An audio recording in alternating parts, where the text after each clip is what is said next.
Hello, good morning students. Class 12 में आप सभी का स्वागत है। आज हम स्टार्ट करेंगे इलेक्ट्रोस्टैटिक्स। स्टार्ट करने से पहले हम थोड़ा सा आपको अलर्ट कर दें। क्लास 11th और 12 में क्लास 12 के हर एक चैप्टर एक दूसरे से रिलेटेड हैं। इसका मतलब यदि आप फर्स्ट चैप्टर इलेक्ट्रोस्टैटिक्स नहीं समझ पाए तो आपको करंट इलेक्ट्रिसिटी समझने में दिक्कत होगा, इफेक्ट ऑफ करंट समझने में दिक्कत होगा, मैग्नेटिक इफेक्ट ऑफ करंट समझने में दिक्कत होगा, इलेक्ट्रोमैग्नेटिक इंडक्शन समझने में दिक्कत होगा और अल्टरनेटिंग करंट समझने में दिक्कत होगा। ये फर्स्ट पोर्शन है आपका बुक का। और इलेक्ट्रोमैग्नेटिक वेव्स समझने में परेशानी होगी। ये फर्स्ट बुक है। दो बुक है, जैसे कि 11th में 2 बुक था, यहाँ भी 12 में भी फिजिक्स के 2 बुक हैं। क्लास 11th में ऐसा नहीं था। क्लास 11th में यदि आप वेक्टर्स आपको नहीं समझ में आया तो आप विस्कोसिटी पढ़ सकते थे, थर्मोडाइनमिक्स पढ़ सकते थे। आपको यूनिट डायमेंशन नहीं समझ में आया, आप वेक्टर्स पढ़ सकते थे, सरफेस टेंशन पढ़ सकते थे। तो मतलब वहाँ पर करीब हर एक चैप्टर एक दूसरे से इंडिपेंडेंट थे। लेकिन यहाँ पर ये नहीं है, ऐसा नहीं है। हर एक चैप्टर एक दूसरे से रिलेटेड है। यहाँ पर हर एक चैप्टर एक दूसरे से रिलेटेड है। तो रेगुलरिटी यहाँ पर ज़रूरी है। तो हम स्टार्ट करते हैं क्लास 12 में इलेक्ट्रोस्टैटिक्स से। What is electrostatics? तो ये ध्यान रखिए कि जब तक हम इलेक्ट्रोस्टैटिक्स पढ़ाएंगे चार्ज स्थिर रहेगा, चार्ज मूव नहीं करेगा। और करीब 15 लेक्चर्स होंगे इस पर, इलेक्ट्रोस्टैटिक्स पर। यहाँ चार्ज के विषय में पढ़ेंगे और चार्ज के इफेक्ट में पढ़ेंगे, इफेक्ट के विषय में पढ़ेंगे। और मतलब होल जब तक ये इलेक्ट्रोस्टैटिक्स चल रहा होगा चार्ज मूव नहीं कर रहा है। तो पहले तो ये आप जान लीजिए व्हाट इज चार्ज। आप देखिए, charge is the property developed on an object due to which the object attracts और repel other nearby objects. मान लीजिए कोई भी ऑब्जेक्ट है, मान लीजिए हमारे पास ग्लास रॉड दिया हुआ है।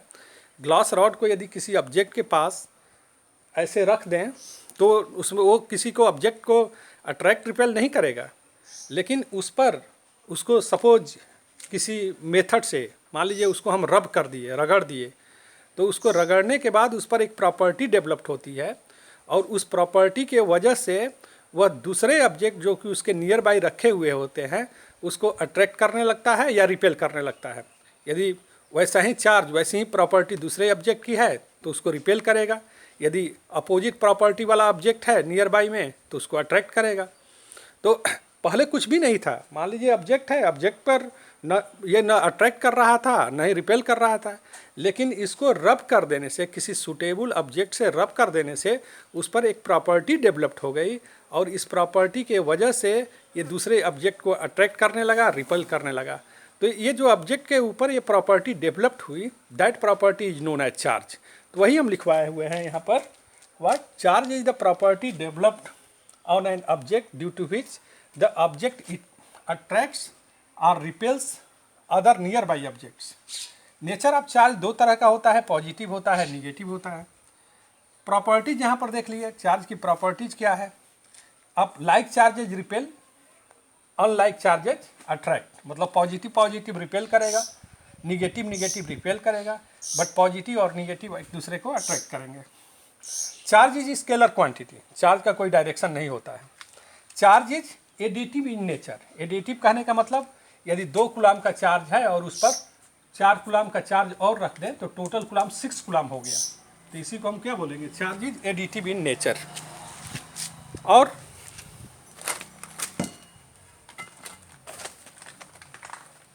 Charge is additive in nature. Next, charge is quantized. Charge is quantize, charge quantize होता है। अभी हम बता दे रहे हैं चार्ज क्वांटाइज क्या है। Charge is conserve. और नेक्स्ट है, charge does not depend upon velocity. Charge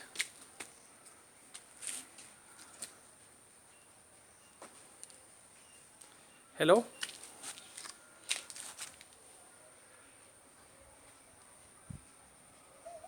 okay, ठीक है, वीडियो कट जाएगा, आगे हम बता देंगे। हम इसको एक्सप्लेन कर दे रहे हैं ये सारी चीज़ें को पहले। अब वीडियो पॉज करके आप नोट कर लेंगे।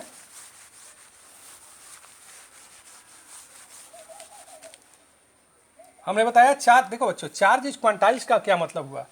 एक और प्रॉपर्टी है, charge does not depend upon the velocity. जैसे बहुत सारे चीज़ है, स्पीड बढ़ाने पर वो क्वांटिटी चेंज हो जाती है। जैसे कि मान लीजिए लेंथ है, लेंथ कंट्रैक्शन, टाइम डायलेशन, ये बाद में आप पढ़ेंगे, ये रिलेटिविटी के मैटर होते हैं। मतलब कि लेंथ और टाइम ये आपके वेलोसिटी पर डिपेंड करते हैं, लेकिन यहाँ पर चार्ज जो है स्पीड पर डिपेंड नहीं करता है। चार्ज स्टेशनरी है तब भी उसकी वैल्यू वही है, चार्ज यदि मूव कर रहा है तब भी वैल्यू वही है। मास के केस में नहीं है। आप रेस्ट मास ऑफ इलेक्ट्रॉन पढ़ते हैं, मास आप रेस्ट में है इलेक्ट्रॉन का, तब 9.10 × 10⁻³ kg होता है। लेकिन वही इलेक्ट्रॉन यदि मूव करना शुरू करता है तो वो मास चेंज हो जाता है। लेकिन चार्ज के केस में नहीं है। Charge does not depend upon the velocity. आप एक पॉइंट लिखना चाहें तो आप लिख सकते हैं, charge is independent of velocity. Charge velocity पर डिपेंड नहीं करता। तो हम वन बाय वन आपको एक्सप्लेन यदि करना चाहें तो चार्ज स्केलर क्वांटिटी हम यहाँ तक कर दिए थे। Charge is additive in nature. Charge is additive in nature का मतलब 2 कूलम चार्ज और 3 कूलम चार्ज प्लस 2 कूलम का चार्ज और प्लस 3 कूलम चार्ज मिल करके कितना होगा, 5 कूलम चार्ज होगा। सिमिलरली 2 कूलम चार्ज और -3 कूलम चार्ज आ जाए तो ये -1 कूलम चार्ज होगा। तो इसकी को बोलते हैं charge is additive in nature. Now charge is quantize. देखिए चार्ज इज क्वांटाइज्ड होने का मतलब क्या हुआ। चार्ज इज क्वांटाइज्ड होने का मतलब किसी भी ऑब्जेक्ट पर चार्ज या तो 1.6 × 10⁻19 कूलम होगा, या इसका डबल 2 × 1.6 × 10⁻19 कूलम होगा, या इसका ट्रिपल 3 × 1.6 × 10⁻19 कूलम होगा, एंड सो ऑन। इसको हम ई लिखेंगे, यानी किसी भी ऑब्जेक्ट पर या तो चार्ज ई है, या 2e होगा, या 3e होगा, डॉट डॉट n होगा, where n is integer, where n is equal to 1 2 3 4 5 and so on, n की वैल्यू। तो हमारे कहने का मतलब चार्ज क्वांटाइज होने का मतलब क्या हुआ कि किसी भी ऑब्जेक्ट पर चार्ज या तो e है या 2e है। 1.5 ही नहीं होगा, 3 इंटू ये 2 और 3 के बीच में नहीं होगा। किसी भी ऑब्जेक्ट पर चार्ज या तो ये है या ये है या ये है, एंड सो ऑन। तो इसी को हम क्वांटाइजेशन ऑफ चार्ज कहते हैं। Charge is conserve. Charge is conserve का मतलब देखिए, चार्ज यदि 2 ऑब्जेक्ट को हम रब करते हैं तो चार्ज एक ऑब्जेक्ट से दूसरे ऑब्जेक्ट पर ट्रांसफ़र होता है, बट नेट चार्ज क्या होगा, नेट चार्ज कांस्टेंट रहेगा। तो इसी को बोलते हैं, अभी हम एग्जाम्पल भी देंगे चार्जिंग बाय रबिंग में। Now next, charge is independent of velocity. Velocity पर चार्ज डिपेंड नहीं करता है। तो ये सब चीज़ को आप नोट कर लीजिए। नाउ हम चार्जिंग कैसे हम करते हैं, method of charging. Method of charging, किसी भी ऑब्जेक्ट को चार्जिंग कैसे करते हैं। जैसे पहला मेथड रबिंग, इसको बोलते हैं, रबिंग बोल रहे हैं। रबिंग का मतलब क्या हुआ, मान लीजिए आपके पास 2 ऑब्जेक्ट है, एक ए हम बोल रहे हैं और एक बी बोल रहे हैं। तो आप जानते हैं कि कोई भी ऑब्जेक्ट है तो उसके सेंटर पर क्या होता है, न्यूक्लियस होता है। ऑब्जेक्ट ए और ये ऑब्जेक्ट बी है, इसके सेंटर पर न्यूक्लियस है और आउटर मोस्ट ऑर्बिट में क्या है, इलेक्ट्रॉन्स हैं डिफरेंट ऑर्बिट्स में। यहाँ भी सेंटर में न्यूक्लियस है और इलेक्ट्रॉन्स डिफरेंट ऑर्बिट्स में हैं। यदि दोनों को हम रब करें तो पॉसिबिलिटी क्या है, यहाँ पर सेंटर पर क्या है, पॉजिटिव चार्ज है, यहाँ भी सेंटर पर पॉजिटिव चार्ज है, 2 अलग अलग हैं। Electrons outer most, electron different orbits में है। यदि दोनों को हम रब करते हैं तो क्या है, चांस ये है कि इसका इलेक्ट्रॉन इस पर ट्रांसफ़र हो जाए या इसका इलेक्ट्रॉन इस पर ट्रांसफ़र हो जाए। अब किसका इलेक्ट्रॉन किस पर ट्रांसफ़र होगा ये इस बात पर डिपेंड करेगा कि किसके बीच में, न्यूक्लियस और इलेक्ट्रॉन के बीच में यदि फोर्स यहाँ पर वीक है तो ये इलेक्ट्रॉन इधर ट्रांसफ़र होगा। यदि बी में यदि न्यूक्लियस इलेक्ट्रॉन को अट्रैक्ट किए हुए है, लेकिन वो फोर्स ऑफ अट्रैक्शन उतना स्ट्रांग नहीं है इन कंपेरिजन टू ए, तो इसका इलेक्ट्रॉन इस पर ट्रांसफ़र होगा। और जब जैसे ही ये इसका इलेक्ट्रॉन इस पर ट्रांसफ़र हो गया, शुरू में तो ये पूरा का पूरा एटम न्यूट्रल था, लेकिन जैसे ही इलेक्ट्रॉन यहाँ से यहाँ तक ट्रांसफ़र हो गया, इलेक्ट्रॉन की कमी हो गई, निगेटिव चार्ज की कमी हो गई, तो उस केस में ये एटम क्या होगा, पॉजिटिव चार्ज हो गया, और ये एटम क्या हो गया, निगेटिव चार्ज हो गया। तो इसी को बोलते हैं चार्जिंग बाई रबिंग। जब रब करते हैं तो एक्चुअली चार्जिंग बाई रबिंग में होता क्या है, आउटर मोस्ट इलेक्ट्रॉन का ट्रांसफ़र, और इलेक्ट्रॉन निगेटिव चार्ज होता है। और इलेक्ट्रॉन निगेटिव चार्ज होने का मतलब, इलेक्ट्रॉन निगेटिव चार्ज होने का क्या मतलब हुआ, निगेटिव चार्ज की कमी हो गई। निगेटिव चार्ज की कमी होने का मतलब ये पॉजिटिव चार्ज की अधिकता हो गई। पॉजिटिव चार्ज की अधिकता हो गई मतलब वो ऑब्जेक्ट पॉजिटिव हो गया और दूसरा निगेटिव हो गया। तो अब इसमें देखिए, जब हम रब कर रहे हैं तो हम कुछ एग्जांपल आपको देते हैं। मान लीजिए सीरियल नंबर हम लिख दिए, और कौन सा पॉजिटिव चार्ज होगा, पॉजिटिव चार्ज, और दूसरा ये निगेटिव चार्ज, निगेटिव चार्ज। सुनो देखो बच्चों, मान लो 1 2 3, बहुत सारे एग्जांपल्स हम ले सकते हैं। मतलब फर्स्ट ले लीजिए, मान लीजिए ग्लास है, ग्लास को यदि हम सिल्क से रब करते हैं, सिमिलरली ग्लास को यदि सिल्क से हम रब करें तो ग्लास पॉजिटिव चार्ज होगा, सिल्क निगेटिव चार्ज होगा। इसका मतलब इसका इलेक्ट्रॉन ट्रांसफ़र होगा सिल्क पर। इसका मतलब क्या है कि ग्लास का जो इलेक्ट्रॉन है अपने न्यूक्लियस से सिल्क के कंपेरिजन में लूजली बाउंड है। नाउ नेक्स्ट क्या हो गया, ऊल। ये ऊल है, यहाँ पर ऊल को किससे हम रब कर रहे हैं, एम्बर से रब करते हैं, या एबोनाइट से रब करते हैं, एबोनाइट से रब करते हैं, या रबर से हम रब करें, या प्लास्टिक से रब करें। तो यदि ऊल को हम चाहे एम्बर से रब करें, एबोनाइट से रब करें, रबर से रब करें, प्लास्टिक से रब करें, ऊल का इलेक्ट्रॉन ट्रांसफ़र होगा, यानी यूल पॉजिटिव चार्ज होगा, और इस ट्रांसफ़र होके ये सब जितने भी ऑब्जेक्ट हैं इस पर जाएगा। इसका मतलब निगेटिव चार्ज की संख्या बढ़ जाएगी और ये निगेटिव हो जाएंगे। थर्ड आपका एबोनाइट। सिमिलरली देखिए, एबोनाइट यहाँ पर निगेटिव चार्ज था, लेकिन इसी एबोनाइट को आप रब कर दें पॉलीथीन से रब कर दें, एबोनाइट को पॉलीथीन से रब कर दें तो एबोनाइट पॉजिटिव हो जाएगा और पॉलीथीन निगेटिव हो जाएगा। फोर्थ लिख लीजिए, मान लीजिए कि ड्राई हेयर, बिल्कुल आपका हेयर है ड्राई, इसको यदि आप रब करें कंप से, इसको हम कंप से यदि रब करते हैं तो हेयर पर पॉजिटिव चार्ज हो जाएगा और ये कंप पर निगेटिव चार्ज हो जाएगा। इसको आप नोट कर लीजिए, वीडियो पॉज करके भी नोट कर सकते हैं। तो बच्चों बोलते हैं इसको हम charging by rubbing, this is known as charging by rubbing. Now charging by induction.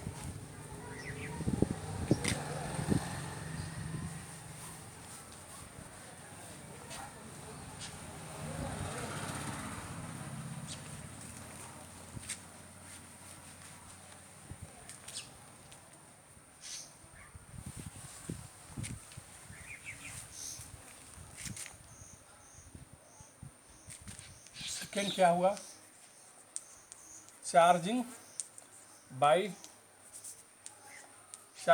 Induction. Charging by induction क्या हुआ, एक्चुअली देखिए चार्जिंग बाई इंडक्शन में होता क्या है, इसका प्रिंसिपल आप समझ लीजिए। मान लीजिए कि यहाँ पर हम पॉजिटिव चार्ज रखें, तो जैसे ही हम यहाँ पर पॉजिटिव चार्ज रखते हैं, जो भी इसके नियर बाई ऑब्जेक्ट हैं, मान लीजिए कि ये रॉड है, ग्लास रॉड है, और ये पॉजिटिव है, ग्लास रॉड पॉजिटिव है, और इसके नज़दीक में हमने एक मटेरियल रखा हुआ है, कोई भी ऑब्जेक्ट रखा हुआ है। पहले तो लेकिन जैसे ही हम ये ग्लास रॉड को हमने चार्ज कर दिया, इसका एटम, चूँकि जो भी ये ऑब्जेक्ट है डाइइलेक्ट्रिक है, मटेरियल है, इसका जो एटम है, पहले तो एटम था, एटम में centre of positive charge is coinciding with the centre of negative charge. Positive charge का सेंटर और नेगेटिव चार्ज का सेंटर दोनों कोइंसाइड कर रहा था। लेकिन जैसे ही आपने ये रखा, ग्लास रॉड रखा, अब थोड़ा सा इलेक्ट्रॉन इधर शिफ्ट हो जाएगा और पॉजिटिव चार्ज को ये एटम के ही पॉजिटिव चार्ज को थोड़ा ये पुश करेगा और इलेक्ट्रॉन को अपनी ओर अट्रैक्ट कर लिया। इसका मतलब ये जो एटम हुआ ना, ये पोलराइज हो गया इस टाइप का। हर एक एटम की स्थिति यही रहती है, पोलराइज हो गई। इस ढंग से इसको हम बना सकते हैं।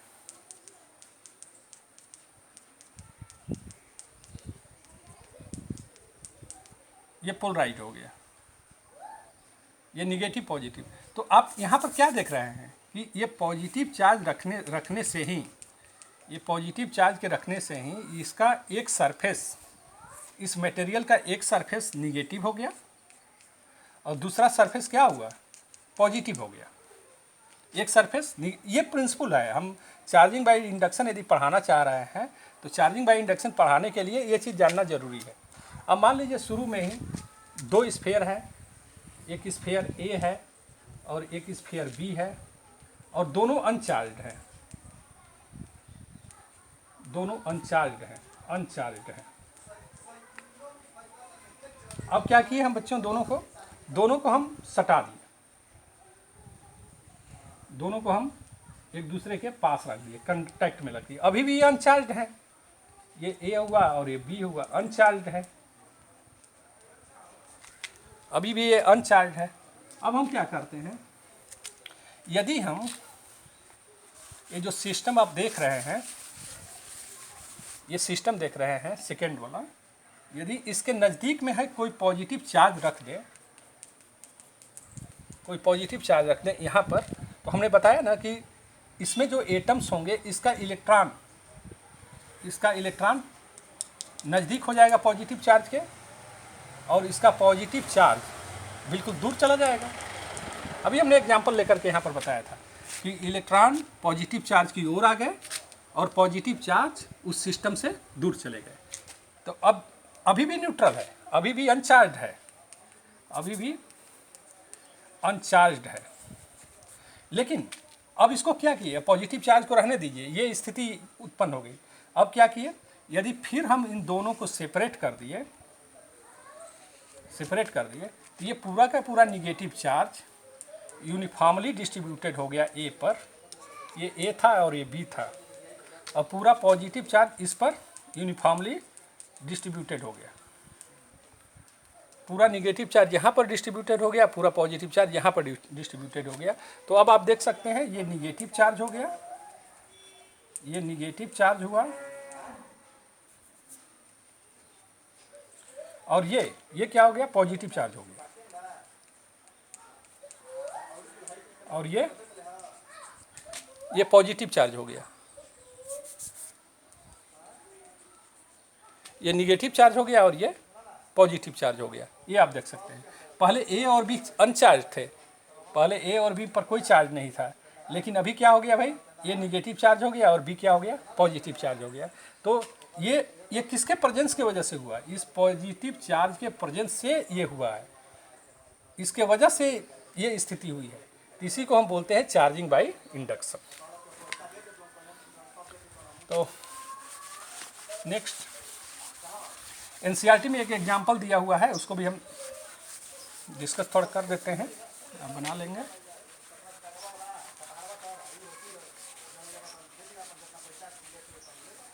क्वेश्चन है,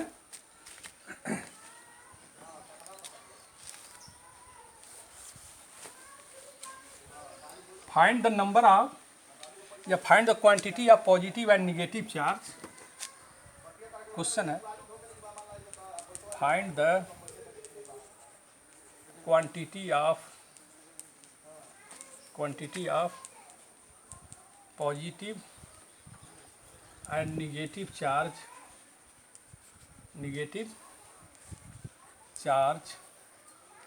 in 1 cup of water, in 1 cup of water। NCERT का एग्जाम्पल है, वहाँ लिखा हुआ है 1 कप मतलब 250 ग्राम, 1 कप का मतलब क्या हुआ, 250 ग्राम।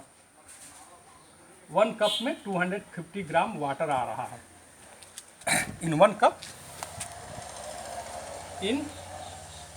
250 ग्राम वाटर है या जो भी है, ये क्वेश्चन में दिया हुआ है। अब देखो बच्चों, इसको ये बताना है कि 1 कप हमारा दिया हुआ है वाटर, उसमें कितने पॉजिटिव चार्ज हैं और कितने निगेटिव चार्ज हैं। तो पहले तो हम ये निकालें H2O। H2O में कितना हो गया है, देखिए 16 और 18 ग्राम। इसका मतलब 18 ग्राम में कितने 18 ग्राम में कितने H2O होंगे, कितने वाटर का मॉलिक्यूल होगा। तो 18 ग्राम में एक, ये जब भी स्थिति रहेगी तो since in 18 gram number of H2O molecule is equal to 1 mole, 1 mole. 1 mole का मतलब 6.023 इंटू 10⁻23। 1 मोल में H2O के, देखिए 18 ग्राम में H2O के इतने मॉलिक्यूल होंगे, H2O के इतने मॉलिक्यूल होंगे। तो इसलिए 1 ग्राम में डिवाइड कर दीजिए 6.023 इंटू 10⁻23 अपान 18, इसलिए 250 ग्राम में। हेंस इन 250 ग्राम, 250 ग्राम के लिए क्या कर देंगे, इसको सॉल्व कर देंगे 6.023 इंटू 10⁻23 अपान 18 इंटू 250। इतने एटम्स हैं, इतने मॉलिक्यूल्स हैं H2O के, H2O के इतने मॉलिक्यूल्स हैं 250 ग्राम में। वीडियो पॉज करके नोट कर लीजिएगा।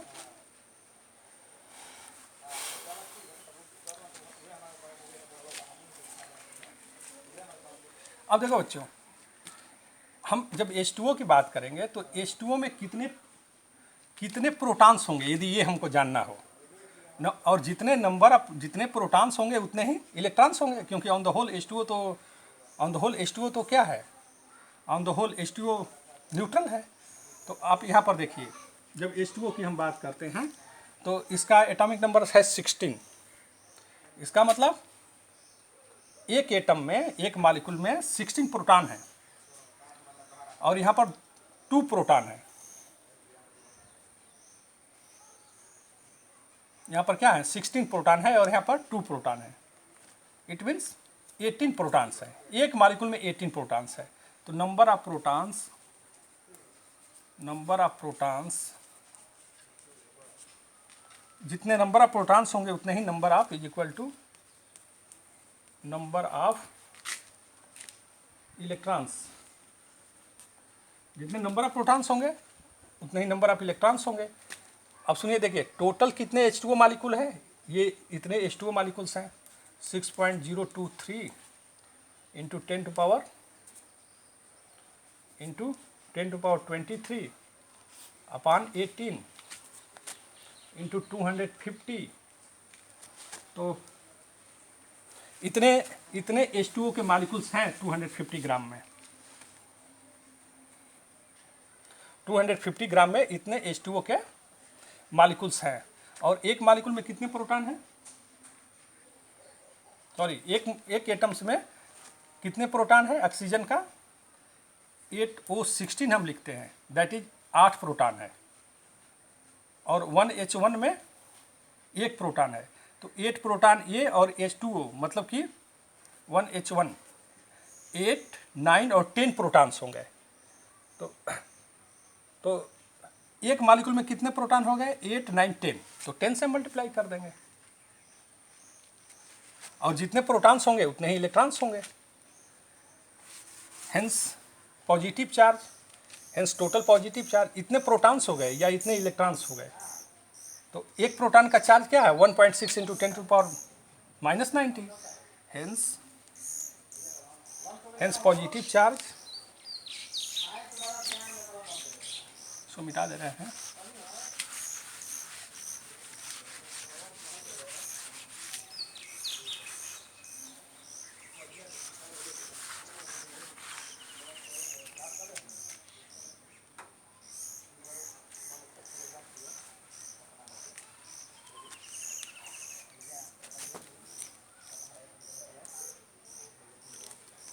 Hence positive charge is equal to, जितना पॉजिटिव चार्ज होगा is equal to negative charge is equal to कितना हो गया, देखो इतने तो हमारे पास प्रोटॉन है 6.023 इंटू 10⁻23 अपान 18 इंटू 250 इंटू 10, और एक प्रोटॉन पर चार्ज कितना होगा, तो 1.6 इंटू 10⁻19 कूलम। तो इतने पॉजिटिव चार्ज होंगे और इतने ही निगेटिव चार्ज होंगे। इसको आप सॉल्व कर लेंगे, after solving you will get the answer.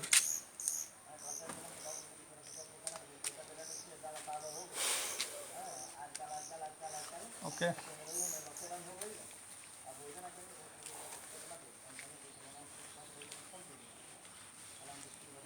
तो अब हम स्टार्ट कर रहे हैं Coulomb's law.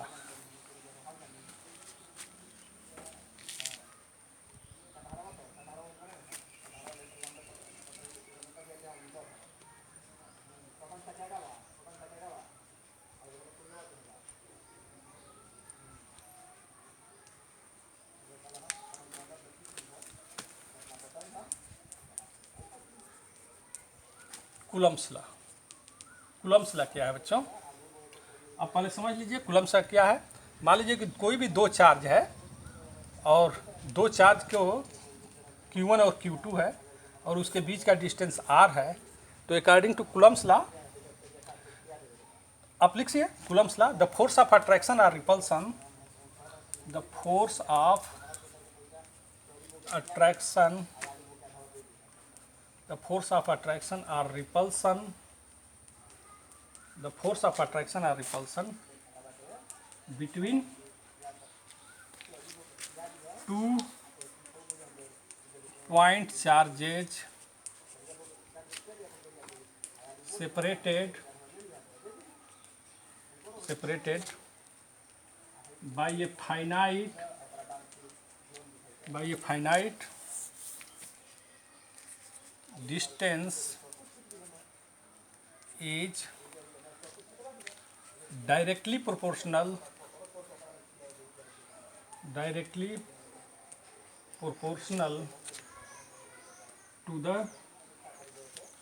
product of the charges and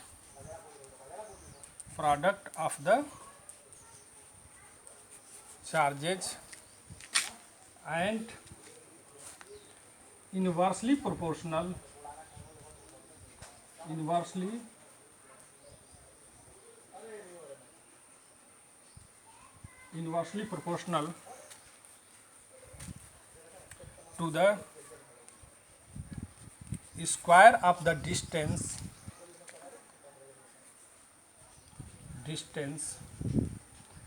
between them.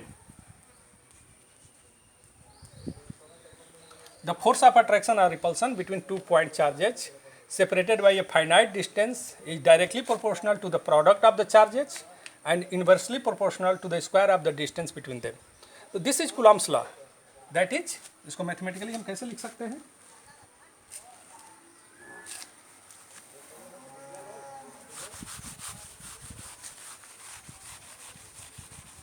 Video pause करके लिख लीजिए।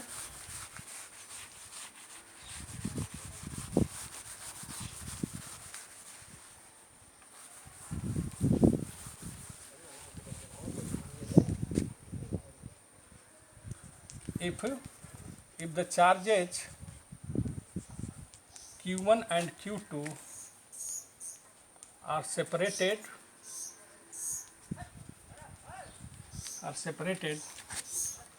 by a distance R as shown, then ये दो चार्ज है, Q1 है और एक Q2 है और इसके बीच का डिस्टेंस क्या है भाई, R है। Then F is directly proportional to Q1 Q2 and inversely proportional to R square. This is Coulomb's law, इसी को हम बोलेंगे कूलम्स लॉ। यहाँ पर क्या मतलब हुआ, दिस F इज, यहाँ पर जो प्रोपोजिटिव कांस्टेंट है इसको हम K लिखेंगे, K Q1 Q2 by R square. K की वैल्यू क्या है, देखिए इन एयर या वैक्यूम, एयर में या वैक्यूम में K is equal to 9 into 10⁻9 newton metre square upon coulomb square. ये के की value 9 into 10⁹ newton metre upon coulomb square, ये केवल एयर में है। ऐसा ही आप पढ़े थे, इसी के संदर्भ में हम थोड़ा सा यहाँ डिस्कस कर दें। अभी आप ग्रेविटेशनल फोर्स पढ़े थे। मान लीजिए कि m1 9th में और 11th में m1 m2 है और उसके बीच का डिस्टेंस r है, तो f is directly proportional to m1 m2 by r square पढ़ते थे। यहाँ पर भी हम कांस्टेंट हटाए थे और उस कांस्टेंट को हम g लिखते थे, m1 m2 अपान r स्क्वायर। देखिए इस g और इस k में डिफरेंस ये है कि इसकी वैल्यू हर एक जगह कांस्टेंट है, जबकि इस k की वैल्यू हर एक जगह कांस्टेंट नहीं है। इस k की वैल्यू मीडियम पर डिपेंड करता है, इस g की वैल्यू मीडियम पर डिपेंड नहीं करती है, हर एक जगह कांस्टेंट है। इसलिए इसको हम बोलते हैं यूनिवर्सल ग्रेविटेशनल कांस्टेंट, और इसकी वैल्यू है 6.6 into 10⁻11 newton metre square upon kg square. g की value 6.6 into 10⁻11 newton metre square upon kg square है।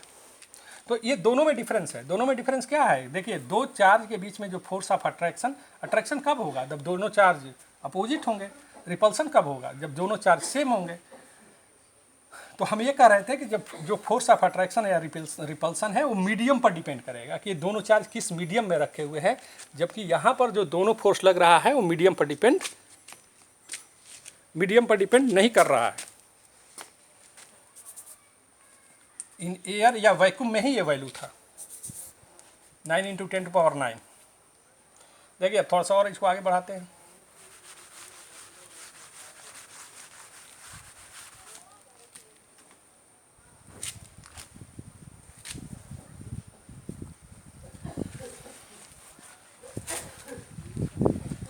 टफ सिचुएशन में हम थोड़ा वीडियो बना रहे हैं और मेरी प्राथमिकता ये है कि हमारी आवाज़ आपको समझ में आए और जो मैं लिख रहा हूँ वो समझ में आए। हमारा चेहरा देखना कोई ज़रूरी नहीं है।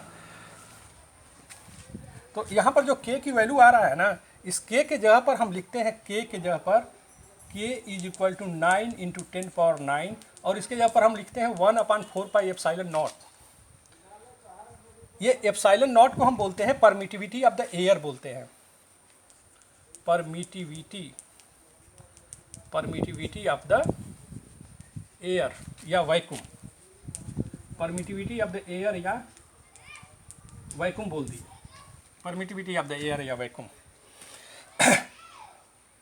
ये केवल ये एयर के लिए है। और एप्सिलॉन नॉट की वैल्यू क्या है बच्चों? एप्सिलॉन नॉट की वैल्यू होती है, epsilon naught is equal to 8.86 into 10⁻12 coulomb square upon newton metre square. तो ये एप्सिलॉन नॉट को हम बोलते हैं परमिटिविटी। परमिटिविटी क्या है आगे हम बताएंगे, परमिटिविटी मीडियम का क्या होता है। एक्चुअली परमिटिविटी आप जानना ही चाहें तो परमिटिविटी क्या होता है कि जैसे कि पॉजिटिव चार्ज आप रखें, कोई पॉजिटिव चार्ज है और निगेटिव चार्ज है, इनके बीच में फोर्स ऑफ अट्रैक्शन और रिपल्सन होगा, लेकिन ये मीडियम पर डिपेंड करेगा। मीडियम पर क्यों डिपेंड करेगा कि जैसे ही आप पॉजिटिव या निगेटिव चार्ज रखते हैं ये मीडियम भी पोलराइज हो जाता है, प्लस माइनस। ये आप देखे थे ऐसा हो गया था। मतलब इस पॉजिटिव पर केवल इस पॉजिटिव चार्ज पर केवल ये निगेटिव चार्ज फोर्स नहीं लगा रहा है, इसके साथ ये भी फोर्स लगाने लगा, ये भी, मतलब there are so many forces, और इसके वजह से नेट फोर्स इन्फ्लुएंस्ड हो जाता है। तो परमिटिविटी मतलब कि इसको आप डिफाइन कर सकते हैं, permittivity is the measure up to which extent the medium is influenced by the charge. यदि हम चार्ज रखे हुए हैं तो इस चार्ज के वजह से ये मीडियम कितना इन्फ्लुएंस्ड होगा, that measure is known as permittivity. तो ये कूलम्स लॉ की बात हो गई। तो हेंस F0 मीडियम में फोर्स कितना था? 1/4 pi epsilon not Q1 Q2 by R square. Equation 1 बना लीजिए। और यदि इन मीडियम, यदि यानी उन्हीं चार्जों को किसी मीडियम में हम रख दें, नाउ इन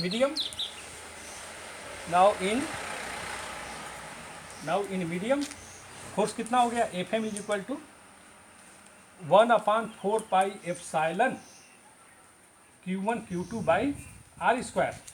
एप्सिलॉन जीरो नहीं, epsilon. What is epsilon? Epsilon is permittivity of the medium. This epsilon naught is permittivity of the vacuum. Epsilon naught is permittivity of the air या वैक्यूम, ऑफ एयर या vacuum. यहाँ epsilon is permittivity of the medium. Permittivity of the medium, ये medium की permittivity हो गई. इसको equation second मान लो. अब दोनों को डिवाइड कर देंगे. डिवाइडिंग 1/2, डिवाइडिंग 1/2 दोनों को डिवाइड कर दीजिए. तो F0 F M is equal to what. देखिए कट जाएगा बहुत सारा चीज़. एफ एम, ये एप्सिलॉन नॉट ऊपर चला गया, एप्सिलॉन ऊपर चला गया, एप्सिलॉन नॉट नीचे आ गया. डिवाइड कर दीजिए. F0/FM. एप्सिलॉन विल, बाकी हर एक चीज का टर्म कैंसिल आउट हो गया. हमारे पास यही बच जाएगा फिर epsilon not.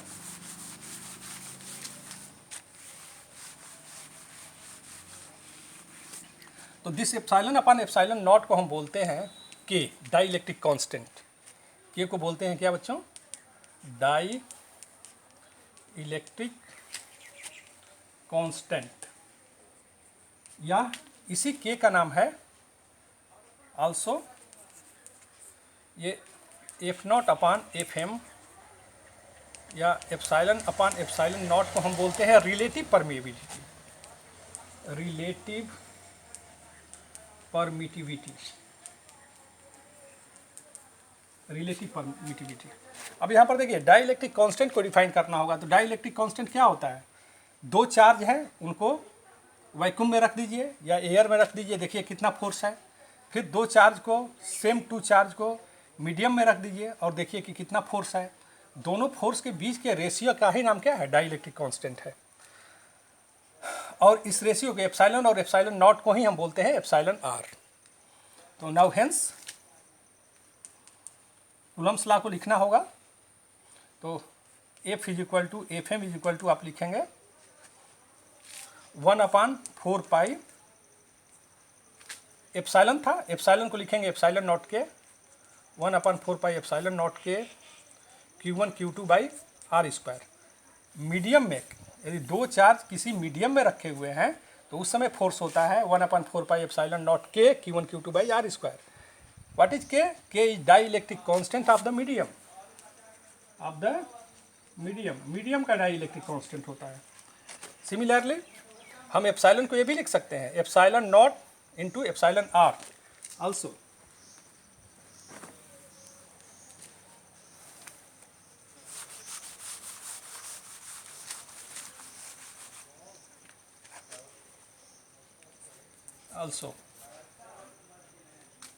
FM is equal to 1/4 epsilon. Epsilon को क्या लिखेंगे? Epsilon naught into epsilon R Q1 Q2 by R square. तो ये कूलम्स लॉ को हम ऐसे भी लिख सकते हैं. This is also Coulomb's law. What is epsilon R? Epsilon R is relativity permittivity of the medium. Relative permittivity of the medium इसको बोलेंगे.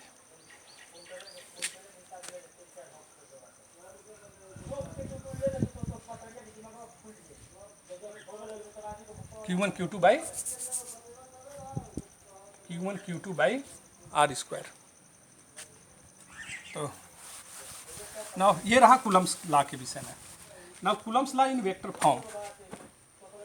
तो Coulomb's law in vector form अभी एक वीडियो और बनाएंगे आज ही. Thank you. इसको भी हम